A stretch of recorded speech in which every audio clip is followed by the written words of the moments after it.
kemudian meteran. Meteran untuk mengukur lingkar pinggang. perut gitu ya. Kalau dia ada distensi. Kita kontrak waktu dulu dengan pasien, menjelaskan gitu ya, identifikasi ke pasien gitu ya. Kemudian nah ini kita masuk ke, boleh dibuka bagian bajunya atas.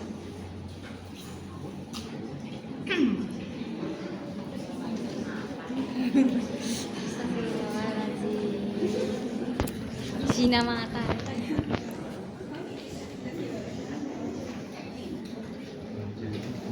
Ya, kemudian agak dinaikkan ke kaos dalamnya. Kemudian di poin 9 itu ukur lingkar perut ya.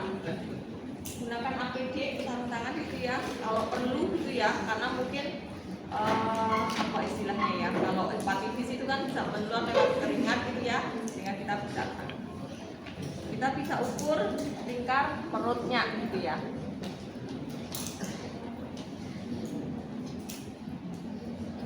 Berapa? Di sini ada 70 gitu ya, lingkar perutnya 70. Nah, kita bisa melihat ketika kemudian di pasien tersebut ada distensi atau kemudian ada asites. Asites itu apa?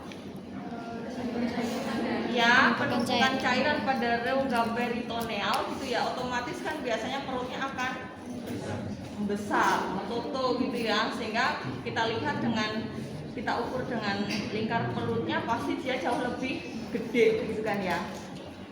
Ya. Kemudian kita mulai ke urutannya. Urutannya untuk abdomen berarti apa dulu? Inspeksi, palpasi, palpasi. Di auskultasi kita akan lihat atau visualisasi kuadran dan region. Berarti kalau kita melihat begitu ya, tanganmu Mas. Kamu ke sini aja. Oke, kalau berdasarkan kuadran akan kita bagi menjadi 4 gitu ya. Kuadran 1 itu kanan atas, kemudian 2 itu kiri atas, 3 kanan bawah, 4 kiri bawah. Kalau region 9 gitu ya. Ya, oke. Observasi kulit abdomen, apakah ada persebaran warna yang mencolok begitu ya? Bagaimana warna kulitnya di bagian abdomen? Apakah ada hiperpigmentasi gitu ya? Hiperpigmentasi berarti warna kulit yang ekstrim itu ya, hiper gitu ya. Apakah kemudian warna kulitnya merata begitu ya? Coklat, tidak ada hiperpigmentasi gitu kan ya? Kemudian kesimetrisan abdomen, apakah abdomennya simetris? Bentuknya nek seperti ini berarti apa? Datar gitu ya, tidak kemudian cekung ke dalam atau mungkin tidak menggembung begitu ya. Kemudian kita akan lihat apakah ada luka gitu ya, bekas operasi atau ada luka lesi gitu ya di abdomen. Kemudian kita cek bagian umbilikus. Umbilikusnya tampak atau kelihatan ya cekung ke dalam gitu ya. Bukan yang bahasanya bodong itu bahasanya. Bodong tuh menonjol itu. Ya, menonjol keluar gitu ya. Nah, kita lihat pada yang normal kan ke dalam gitu ya, tidak bodong keluar gitu ya, atau metoto gitu ya. Observasi umbilikus ya, jadi inspeksi tadi apakah ada hiperpigmentasi, bagaimana persebaran warnanya kulit di abdomen, kemudian apakah ada lesi atau apakah ada luka, apakah ada bekas operasi gitu ya. Kemudian kontur ya, pergerakan dinding abdomen saat klien bernapas. Kalau kita bernapas itu kan melibatkan diafragma kan ya. Iya. Sehingga di bagian abdomen diafragmanya juga akan kelihatan mengembang gitu. Ya. Yang kedua adalah lakukan auskultasi. Berarti mendengarkan peristaltik khusus ya. Normalnya berapa? 5 5 sampai 30 kali atau 35 kali per menit. Iya. Nah, kita dengarkan saja.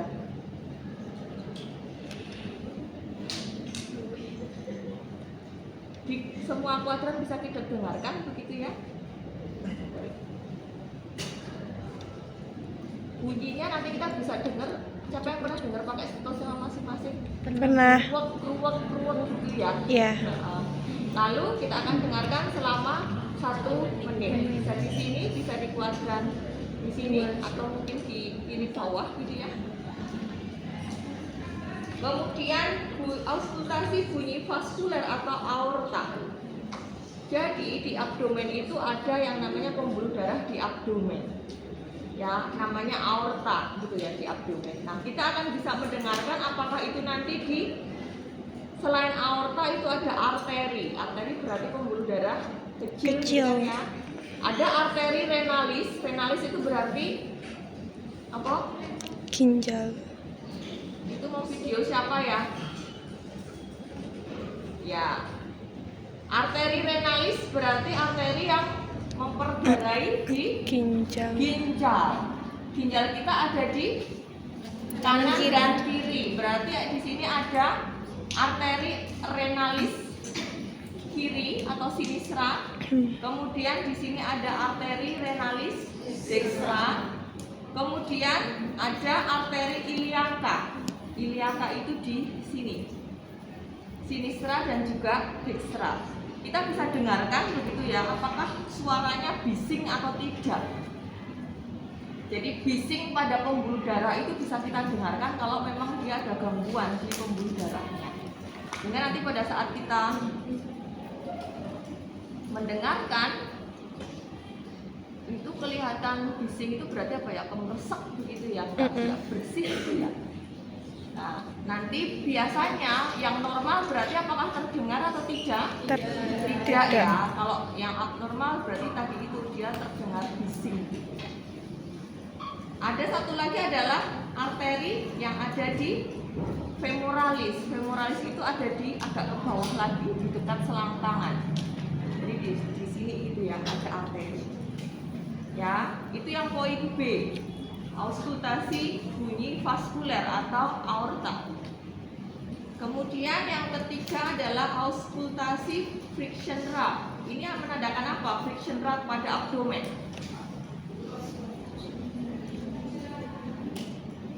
Apa? Kalau itu friction rate di torak itu biasanya ada peradangan pada selaput jantung atau disebut dengan perikarditis. Itu kalau di torak. Tapi kalau pada abdomen, friction rate biasanya terdengar ketika ada peradangan pada hepar atau mungkin pada limfa. Limfa di sebelah kiri. Hepar ada di sebelah kanan. Nah, bunyinya apa? Bunyinya kasar gitu ya. Jadi kasar. Nanti silakan teman-teman googling dengan YouTube mendengarkan di friction rate dan juga vaskuler atau aorta. Itu ya. Kemudian yang berikutnya setelah auskultasi kita akan lakukan perkusi. Perkusi di 4 kuadran. Jadi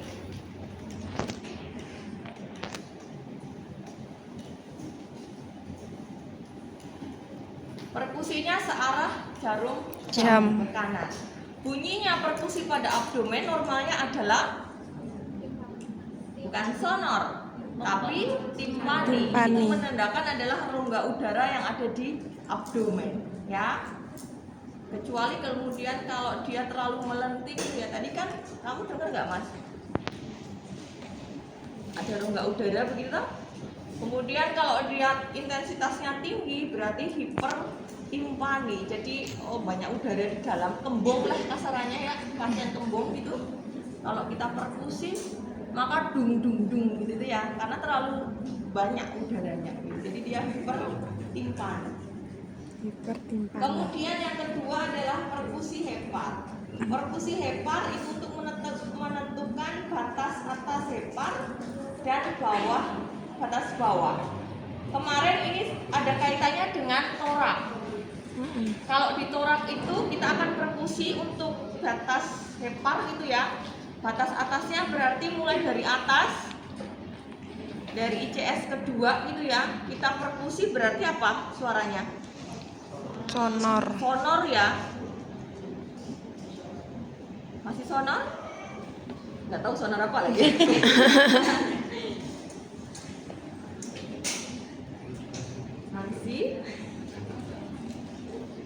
Masih kok, ini udah agak berubah nih ya.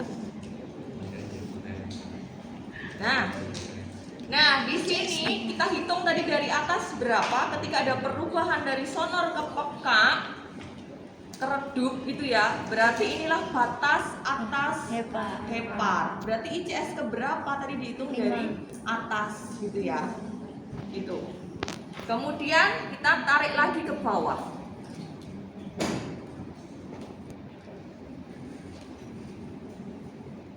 Sampai dia terdengar mulai timpani. Berarti ICS keberapa di situ? Maka dia adalah batas bawah hepar. Karena tadi dari hepar itu kan organ, bunyinya adalah peka atau redup gitu ya. Ketika sudah berubah ke abdomen, maka dia akan menjadi timpani karena rongga udara. Itu untuk perkusi batas atas dan batas bawah pada hepar. Kemudian untuk lakukan pemeriksaan asites untuk perkusi gitu ya. Asites tadi adanya cairan di rongga abdomen. Pasiennya di sementara supinasi begitu ya, terlentang gitu ya. Kemudian kita akan lakukan perkusi dari tengah abdomen menuju ke lateral. Air yang ada di abdomen dia akan mengikuti gaya gravitasi. Sehingga kita coba lihat, kita mulai dari atas. Tadi perkusi normalnya adalah timpani. Sampai ke bawah, di mana dia kemudian berubah menjadi dullness. Dullness itu istilahnya kalau bunyi yang menandakan ada cairan. Karena ada asites tadi itu ya. Dullness, suaranya ya agak berat gitu ya. Bukan kalau di atas udara kan bisa mendengar ya bung bung bung begitu ya, tetapi kalau kemudian berubah menjadi dullness berarti di situ ada cairan gitu kan ya. Nah, sampai di mana dia batasnya dari timpani berubah ke dullness tadi itu, disitulah batas yang harus kita tandai. Kalau boleh pinjam? Maaf ya. Tadi kita perkusi blek sampai misal ketemu di sini itu ya. Di sini sudah mulai dullness. Nah, kemudian untuk mengecek kembali pasiennya diminta untuk miring. Kita ke poin C. Ya. Poin C. Nomor 2, poin C. Anjurkan klien untuk berbaring miring atau lateral, kemudian perkusi dari batas perubahan tadi dari timpani ke peka. Sini Mas, miring. Nah, kalau cairan yang tadi dia ada di sini, dia akan kemana? Bawah. Ke bawah, dia akan berpindah ke sini, depan sini itu. Sehingga kemudian nanti kita akan ketuk dari sini, dari batas perubahan tadi. Kebalikannya dia ke sini mendekati yang cairan ya, dari ke sini batasnya, jadi kayak dibalik gitu loh kan, soalnya kan gravitasi sampai ya. dia terdengar perubahan dari timpani ke dullness ya. Jadi seperti itu untuk mengecek adanya cairan di abdomen. Sudah? Sambil diperhatikan ya SOP-nya ya. Siapa tahu nanti teman-teman ini yang mana. Perkusi sudah untuk di abdomen, kemudian adalah perkusi ginjal. Ya. Di situ poinnya perkusi ginjal, betul? Boleh duduk. Nah, ginjal kita ada di Belakang. Ya, kanan kiri itu ya. Sehingga dia tepat di bawah sudut vertebra. Di sini ya. Kiri dan kanan. Untuk perkusi ginjal kita letakkan bantalan, kemudian kita akan perkusi. Gitu ya. Atau yang sebelah sini. Kalau ada gangguan ginjal, maka di situ biasanya pasien akan merasakan nyeri. Ya, misal nih ada peradangan pada ginjal gitu ya, biasanya kemudian akan nyeri. Oh, kalau dipukul rasa nyeri itu baru. Kalau enggak ya enggak gitu ya. Oke, ya. Perkusi ginjal. Perkusi. Yang terakhir untuk setelah perkusi berarti Palpasi.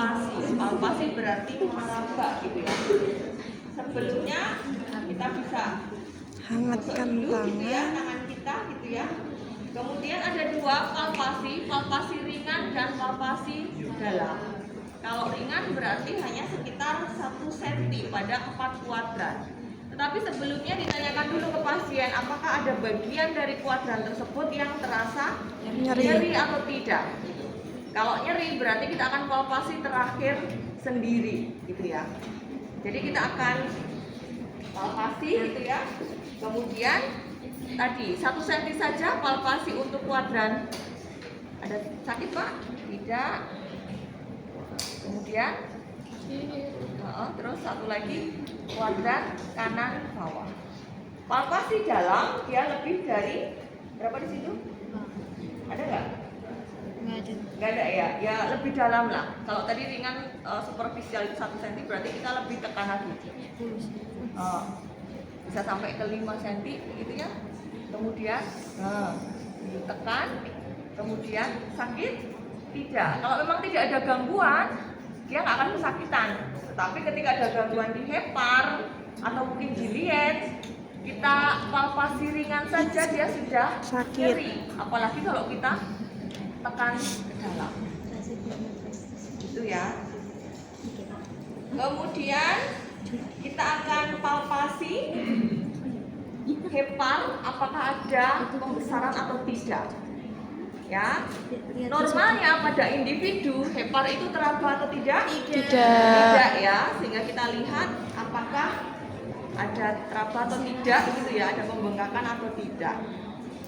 Hepar ada di sebelah kanan. Dia posisinya ada di bawah arcus costae agak ke dalam gitu ya, sehingga tangan kita yang sini Menekan. untuk menyangga, lemes mas, lemes.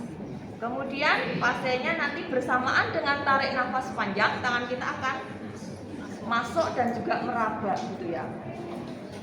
Baik, nanti silakan tarik nafas ya mas. Baik, 1, 2, 3 tarik nafas. Tangan kita sambil masuk. Nyeri tidak? Tidak. Ya, jadi ingat nanti dibuka anatomi fisiologinya di abdomen, di hepar. Berarti nanti pada saat dia tarik nafas, kita akan masukkan tangan kita kemudian diraba. Yang normal tidak teraba, tetapi kalau di situ ada hepatomegali, ada pembengkakan, maka ya kita bisa meraba, ada istilahnya ya keras gitu ya. Kemudian pasiennya juga kesakitan, nyeri. Gitu. Ya, itu untuk palpasi hepar, gitu ya. Oke, YouTube. Mending YouTube apa Prof? Kemudian Itu palpasi kayak lien dada. atau limpa. Ya, limpa itu ada di Kiri. gitu ya. Dia juga ada di bawah arcus costae agak ke dalam gitu ya. Sehingga sama posisinya kalau tadi di hepar itu pakai tangan ini, kemudian di sini adalah begini. Lemes mas. Ya. Kemudian pasiennya juga diminta untuk nafas panjang kita tekan. Apakah kemudian ada nyeri atau tidak, teraba atau tidak.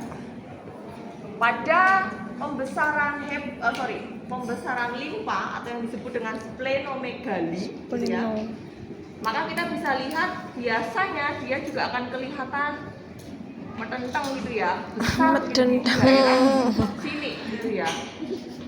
Nanti kasih Google Translate. Ya. Denteng adalah. Nah, seberapa besar pembesaran dari si lien atau si limpa tersebut, kita bisa mengukurnya adalah dengan di poin 2 itu. Ukur besarnya lien dari arcus costae ke arah umbilicus dengan skala 4S. 4S itu adalah 4 Scooper atau SCU Scooper gitu ya. Skala Scooper. gitu ya. Jadi ditarik garis imajiner antara arcus costae-nya kan sini ya. Kemudian dengan umbilicus. Jadi gini ya. Merah ini. Berapa pembesaran lien? Kalau dia ada pembesaran, maka ditarik garis dari arcus costae, berarti kan itu di nomor 2 sampai dengan Umbilicus. dibagi 4. Ini jumlahnya di sini sekitar 8 cm, berarti dibagi 2. 4 tiap 2 cm. ya. Nah, nanti seberapa itu pembesaran liennya kita bisa lihat kalau dia kemudian membengkak sampai ke S berapa? Apakah S1, S2, S3 atau S4? Setiap 2 cm tadi itu. Nangkep nggak ya? Enggak. Enggak. Begini, kalau dia ada lien membesar berarti atau splenomegali begitu ya. Cara untuk tahu bahwa dia pembesarannya berapa S gitu ya, berapa skalanya menurut poin 2 ini loh. Coba dibuka. SOP-nya sudah belum? Nanti saya jelaskan ya radong nek dibuka ya. Oke. 13 poin D nomor 2. PF abdomen. Sudah? Di situ tertulis gimana? Ukur besarnya lien dari arcus costae ke arah umbilicus dengan skala 4S. Normalnya lien itu juga tidak teraba atau tidak bengkak. Tetapi ketika kemudian ada pembengkakan atau splenomegali, kita bisa mengukurnya apakah bengkaknya itu berapa S gitu loh. Tadi skala S-nya tadi diukur dari Arcus costae ke umbilicus bagi dibagi 4. 4. Jadi kalau di sini itu ada 8 cm, berarti setiap S-nya dia berapa cm? 2. 2. Nah, nanti akan kelihatan kalau memang di situ ada pembengkakan, dia bengkaknya itu sampai berapa S? Apakah cuman 1S, berarti dia agak ke bawah sini, atau 3S, atau mendekati sampai ke umbilicus. Jadi kan berarti liannya sangat-sangat bengkak begitu kalau sampai mendekati di umbilicus gitu. Dan dia akan kelihatan teman-teman kalau ada pembengkakan. Jadi agak itu tadi bengkak metutup begitu ya. Apa drive? Apa Ya. drive? Nah, ini Yes, karena tak nggak kirim. nggak bengkak ya, nggak kelihatan, nggak bisa kita lihat. Berarti gitu ya, menonjol karena- gitu ya, Bu ya? Kenapa? Menonjol gitu ya, Bu. Ya, yo istilahnya bengkak gede gitu ya di daerah sini gitu ya. Oke, itu untuk palpasi lien. Palpasi titik McBurney berarti dia ada di kanan bawah gitu ya. Maka tariklah garis imajiner dari umbilicus ke sias. Sias itu tulang di ini ya. Spina iliaca anterior itu ya. Nah, ini dia. Dengar lagi terasa. Maka ditarik Enggak. garis imajiner kemudian bagi 3. Sepertiga luar berarti mendekati sias di sini ya. Berarti kalau ini umbilicus, ini sias, kita tarik garis imajiner, kita bagi Bagi 3. tiga. 1, Oh. 2, 3. Berarti kita akan tekan di sepertiga luar bagian sias. Ya kan? Jadi titik McBurney adalah sepertiga luar di bagian sias. Sias. Ini ya. Kita akan tekan gitu ya, ditekan, tekan lepas gitu ya. Apakah ada nyeri atau tidak? Nyeri tidak, Mas? Tidak. Berarti tidak ada masalah. Tekan gitu ya, lepas sih untuk, berarti kayak appendiknya. oh Tekan pas kan langsung ya, Mas. iya, itu kayaknya nggak ada. Kalau rousing sign, kakinya sambil ditekuk. Jadi gini, kemudian begini. Apakah kemudian dia akan mengalami rasa nyeri atau tidak? Ya, itu rousing sign, sama dengan appendix gitu ya. Istilahnya tanda-tanda untuk appendicitis gitu ya. Selain titik McBurney ada rousing sign. Rousing sign. Ya. Nyangoni sisir. Rapikan pasien, kita komunikasi, kita terminasi, kemudian selesai gitu ya. Yeay. Itu untuk PF abdomen. Ada pertanyaan, ada diskusi? Belum. Yang belakang saya nggak tahu ya. Nyeri tekan, nyeri apa? Kelihatan Tekan apa lepas. tidak, gitu ya. Nyeri. Oh, kalau nyeri lepas tuh cuman gini dong. Tekan lepas. Iya, tekan lepas, tekan lepas. Oh. Iya, nyeri tekan lepas.